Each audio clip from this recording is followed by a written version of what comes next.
Hello বন্ধুরা, আমার চুল দেখে অবশ্যই তোমরা হাসবা। হ্যাঁ, আমিও হাসবো কারোর চুল যদি দেখি এরকম। তো আমার চুলগুলো কেন এরকম হয়েছে তো তোমাদের কাছে শেয়ার করব।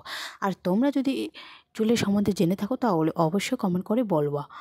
তো আমার চুলগুলো এত পাতলা কেন হয়েছে জানো, আর লম্বা কেন হয়েছে? কারণ আমার চুলগুলা ছিল, অনেকগুলাই চুল ছিল, যত অবধি লম্বা ছিল আরও লম্বা ছিল, কারণ কেটে দিয়েছি। হ্যাঁ, আর চুলগুলা উঠে উঠে এত পাতলা হয়ে গেছে। 2-3 মাস আগে এমনভাবে চুলগুলা উঠে গেছিলো, আর কি বলবো, ভাবছিলাম আমি টাক হয়ে যাব টাক হয়ে যাব। তো ডাক্তারের কাছে যেতে চাচ্ছিলাম, তো ডাক্তারের কোনো খোঁজ খবর পাইনি। তার জন্য আমি বাড়িতে একটা ওষুধ ব্যবহার করি। তো ওই ওষুধটা ব্যবহার করে এখন বর্তমানে যে চুলগুলো আছে তো ওগুলা থেমেছে, আর যে চুলগুলা উঠে গেছিলো সেগুলা গাছে, তো গেজে একটু বড় হয়েছে।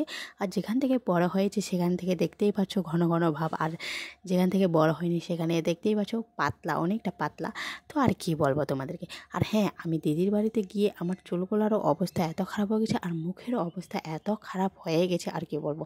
যতদিন ধরে গেছি ওদের বাড়িতে বৃষ্টি, কুয়াশা, আর অনেক পরিমাণে ঠান্ডাটা বেড়ে গিয়েছে।